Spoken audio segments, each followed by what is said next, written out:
दोस्तों, अगर आप और अच्छी नींद चाहते हैं तो हमारी प्यारी सी ऐप नींद को इंस्टॉल करें। इस ऐप पर आपको एक्सक्लूसिव स्लीप स्टोरीज़ मिलेंगी और आप बिना यूट्यूब प्रीमियम के भी इन स्टोरीज़ को बैकग्राउंड में सुन सकेंगे। इंस्टॉल करने के लिए आप हमारी वेबसाइट neend.app पर ज़रूर आइए और अच्छी कहानियाँ, स्लीप म्यूज़िक, कुछ टिप्स सुनने के लिए इस चैनल को सब्सक्राइब कीजिए। नमस्कार, मैं हूँ अपूर्वा और आज सुनते हैं खूबसूरत स्लीप स्टोरी। आज हम भगवान श्री कृष्ण और गांडीवधारी अर्जुन की कहानी सुनने वाले हैं।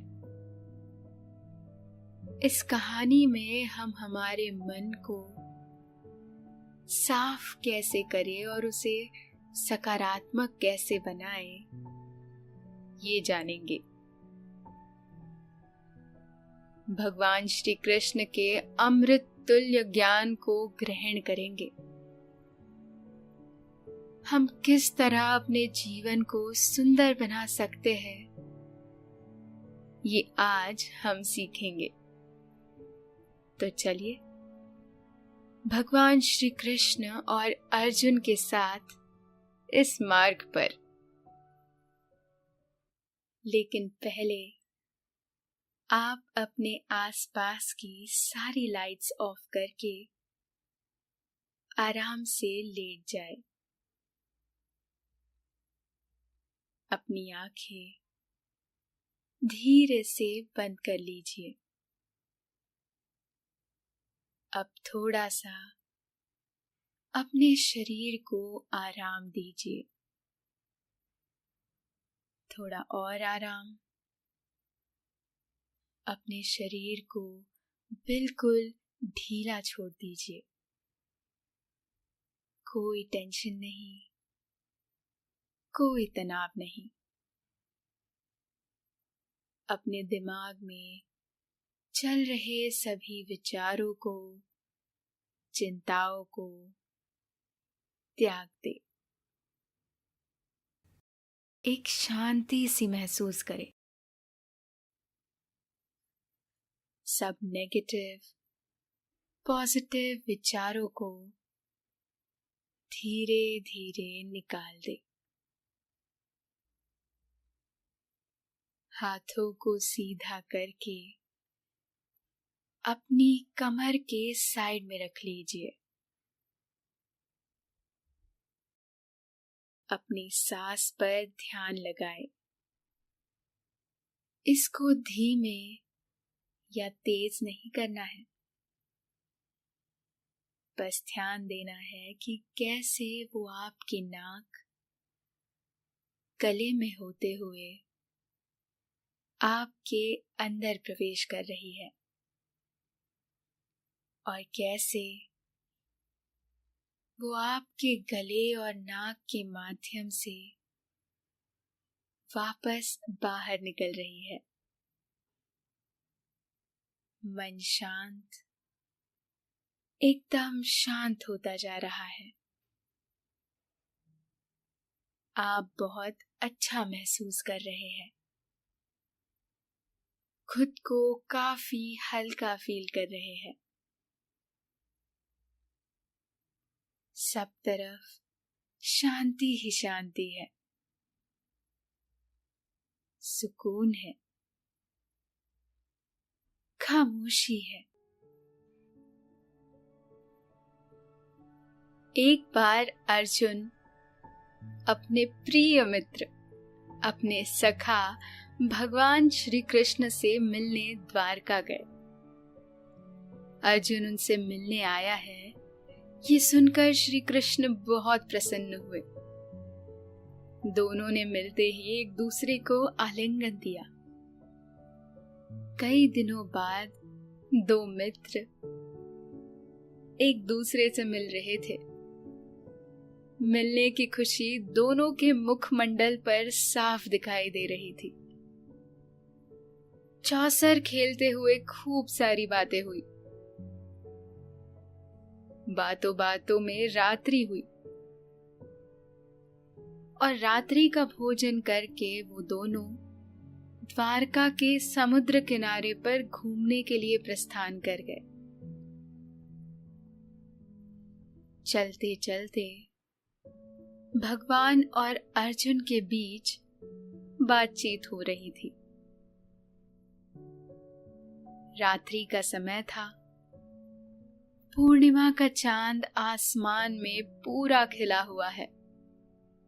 लक्ष लक्ष तारों से आसमान पूरा भरा पड़ा है। पानी की लहरें एक मधुर संगीत गुनगुना रही थी। कहीं कोई दूर बांसुरी बजाकर इस संगीत को साथ दे रहा है। आसमान के चांद की प्रतिमा उस समुंदर की पानी में लहरों के साथ झूल रही थी।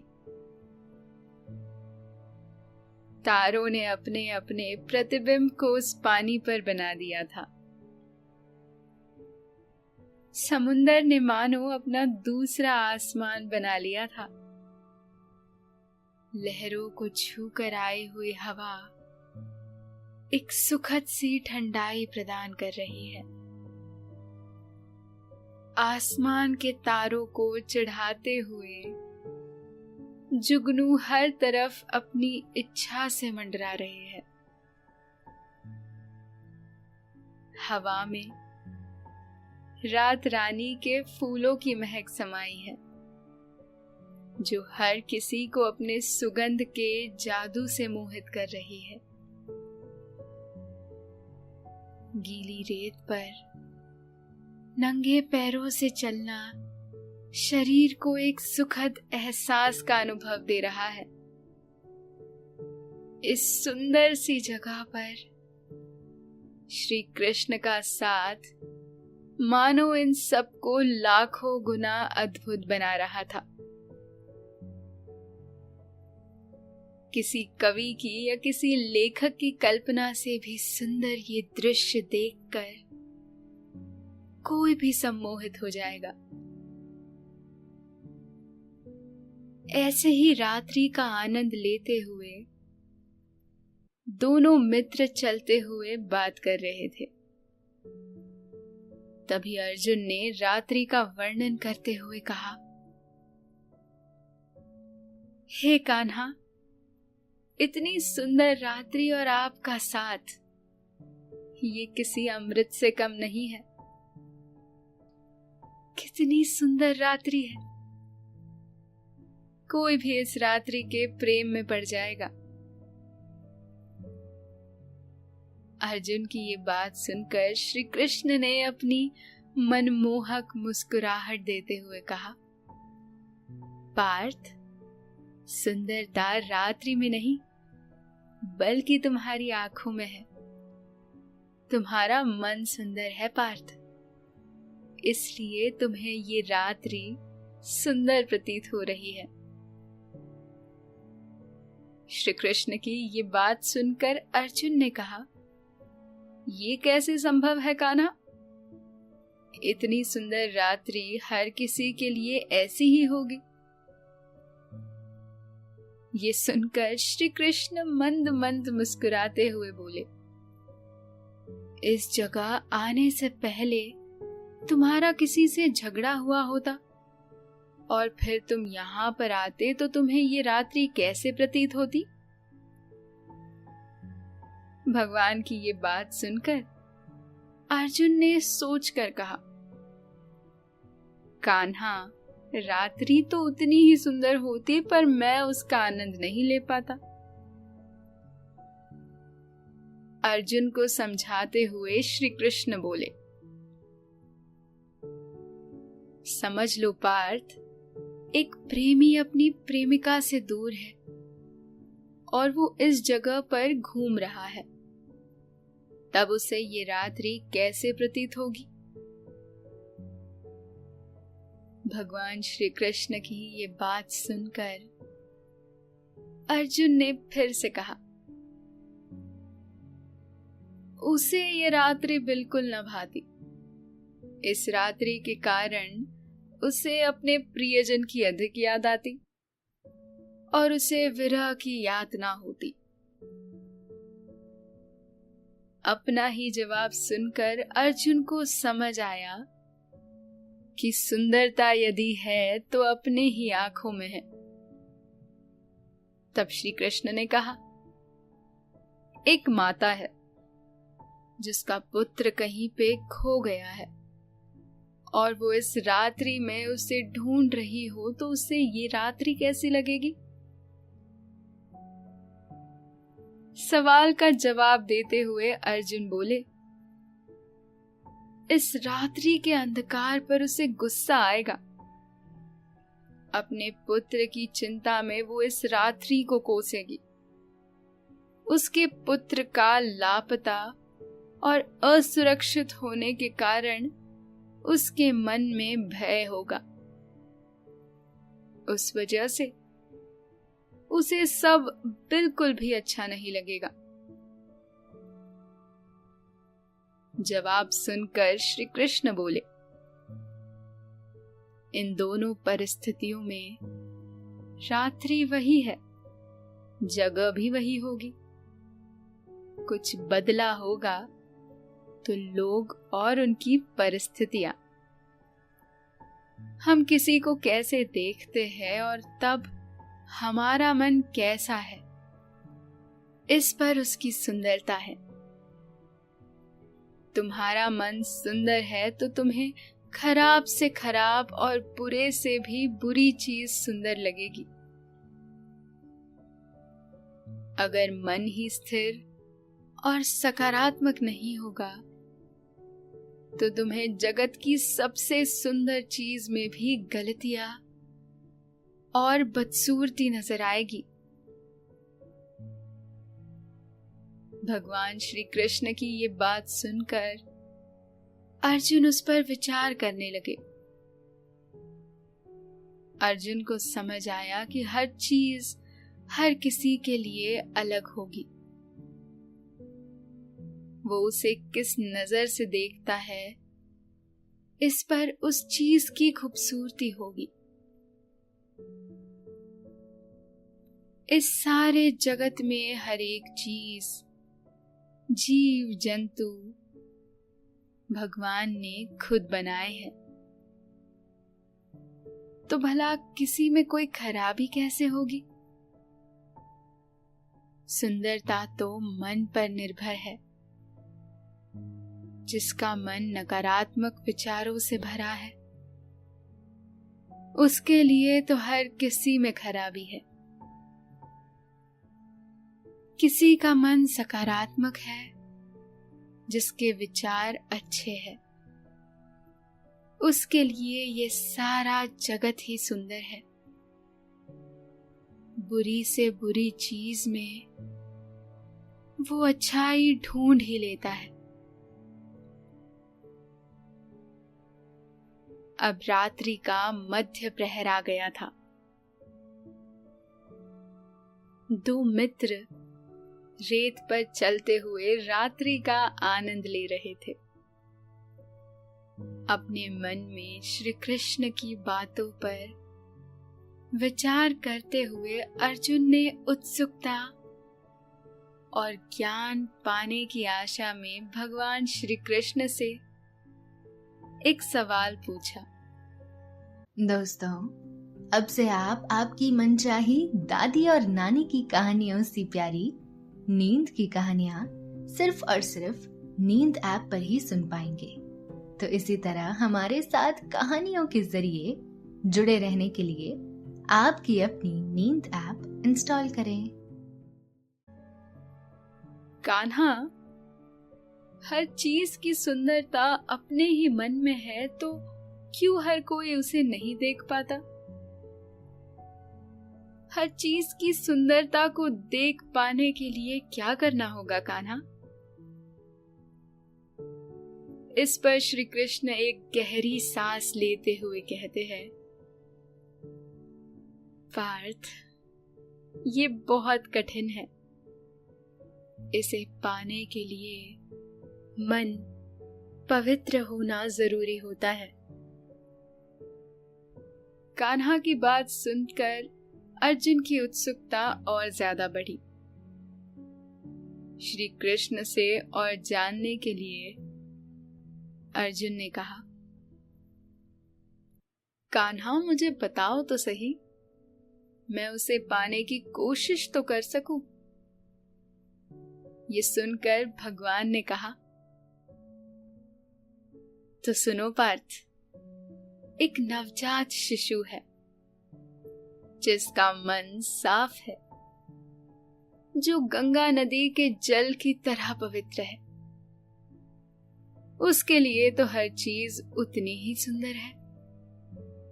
उस शिशु के लिए एक सुंदर, धनशाली, शक्तिशाली और बहुत घमंडी राजकुमारी और एक कुरूप, निर्धन और असहाय पर मन की अच्छी दासी भी एक जैसी है। पार्थ, उसकी दृष्टि साफ है, इसलिए उसे हर चीज समान दिखाई देती है। पर उसी जगह एक युवक होगा तो उसे वो राजकुमारी बहुत सुंदर लगेगी। उस दासी के लिए उसके मन में कोई अच्छा विचार नहीं होगा। अगर इस जगह कोई युवती है जो राजकुमारी और दासी दोनों की भी दोस्त है, तो उसके लिए वो दासी अच्छी होगी राजकुमारी से ज्यादा।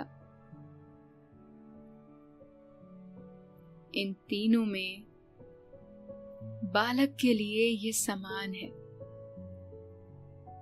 युवक और युवती के लिए नहीं। वो दोनों उन्हें अपने अपने नजरों से देखेंगे। अगर तुम हर चीज को खूबसूरत देखना चाहते हो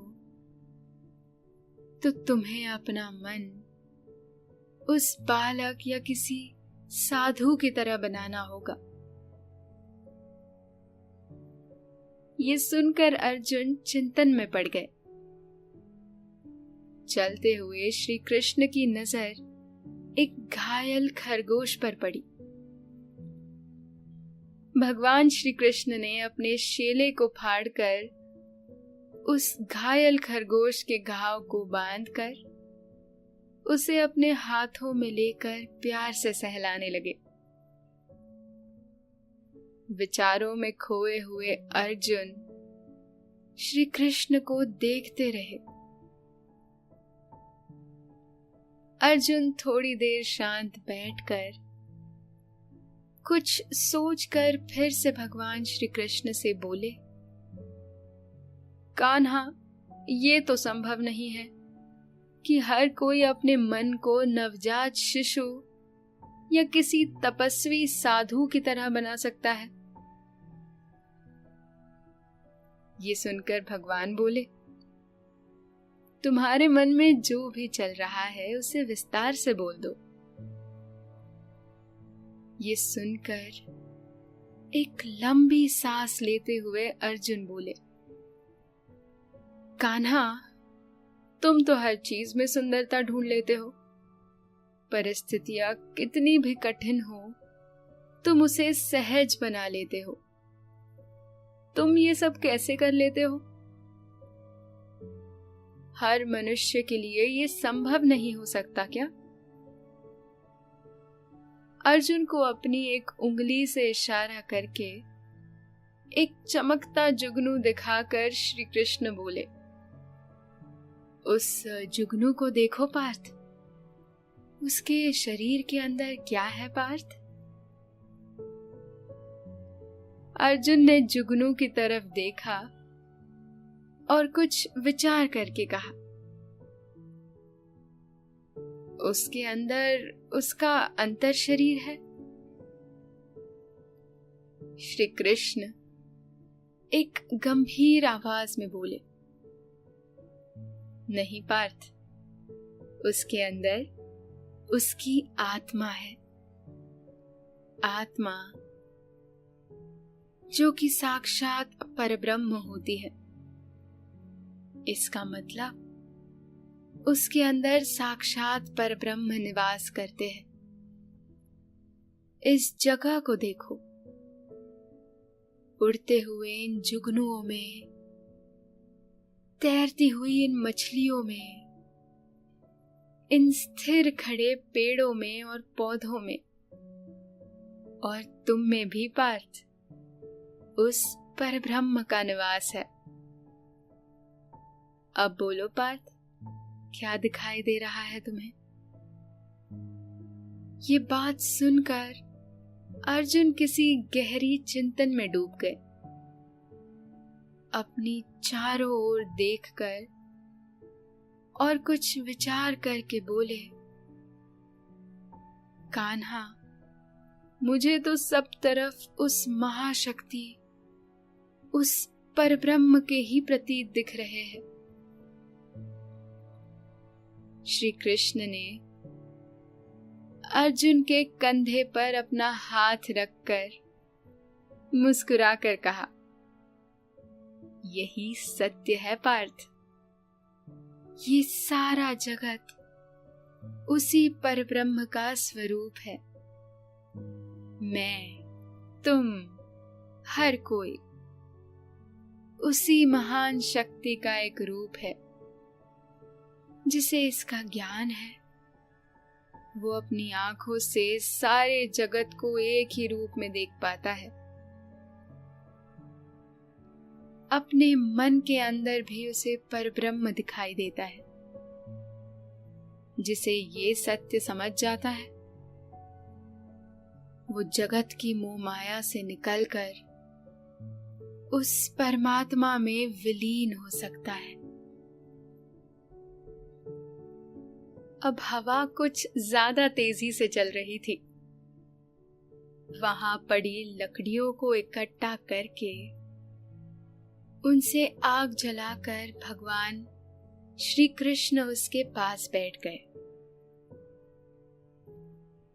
अर्जुन भी भगवान के पास बैठ गए। अग्नि के उज्जवल प्रकाश से सब प्रकाशमय हो गया। एक सुखद गर्मी हवा में शामिल हो गई। उन अग्नि की लपटों पर अपनी नजर ठहराकर अर्जुन बोले, तुम जीवित प्राणी, पक्षी, पेड़ पौधों में परब्रह्म का निवास बोल रहे हो, ये ठीक है। पर जिनमें जीव ही नहीं, उनमें कैसे परब्रह्म हो सकता है? इस पर भगवान श्री कृष्ण बोले, मैंने कहा ना, तुम चीजों को तुम्हारी नजर से देखते हो। तुम भगवान को देखना चाहोगे तो वो तुम्हें हर जगह, हर चीज में मिलेंगे। अगर नहीं तो तुम्हारे लिए भगवान का कोई अस्तित्व ही नहीं है। ये सुनकर अर्जुन बोले, हर एक जीव उस परब्रह्म का अंश है, तो वो बुरे कर्म क्यों करता है? तब श्री कृष्ण ने कहा, वो अपने अंदर के उस शक्ति को भूलकर इस संसार की मोह माया में फंस जाता है। इस मोह माया के पीछे अपना सारा जीवन बिता देता है। ऐसा जीवन व्यर्थ है।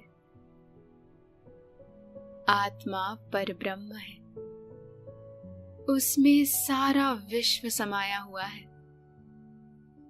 तुम भी उसका अंश हो, मैं भी उसी का अंश हूं। इस सृष्टि के कण कण में उस परम शक्ति का वास है। जब कोई इस संसार रूपी मोह माया से उभर जाता है, जिसे अंतिम सत्य समझ आता है, वो इस पूरे जगत में सिर्फ उस परम शक्ति परब्रह्म को देख पाता है। इस विश्व का वो एक अंश है और ये विश्व उसका। जिसे इस ज्ञान की प्राप्ति होती है उसके लिए ना उसका कोई अस्तित्व है ना किसी का। बस उस परब्रह्म के ये सब रूप है। ये वो समझ जाएगा और उस शक्ति में शामिल हो जाएगा। भगवान श्री कृष्ण की ये अमृतमयी बातें सुनकर अर्जुन तृप्त हो चुके हैं। कुछ देर बाद दोनों उस जगह से उठकर महल की ओर प्रस्थान करने लगे। अब रात्रि और ज्यादा खूबसूरत हो चुकी थी। अर्जुन अब वहां के कण कण में श्री कृष्ण की झलक देख रहे थे। अर्जुन की श्री कृष्ण की कमर की ओर नजर गई तो अर्जुन ने बांसुरी देखी। भगवान से अर्जुन ने बांसुरी बजाने का आग्रह किया। अपने कमर से बांसुरी निकालकर मुरलीधर बांसुरी बजाने लगे। बांसुरी की वो मधुर आवाज हर किसी को मोहित कर रही थी। मुरलीधर की बांसुरी सुनते वक्त किसी एक पल की तरह बीत गया। अब कुछ समय के बाद प्रभात होगी ऐसा प्रतीत हो रहा था। बांसुरी की आवाज से कई पंछी कृष्ण के पास आकर उस मधुर सी बांसुरी की धुन का आनंद ले रहे थे। कुछ समय पश्चात बांसुरी बजाना रोककर दोनों अब महल की ओर जा रहे थे। अपनी चारों ओर नजर फेर कर अर्जुन ने देखा कि उस रात्रि से भी सुंदर ये प्रातःकाल का दृश्य है। सूर्य देव का स्वागत करने के लिए आसमान गुलाब के गुलाबी रंग में नहाया हुआ है।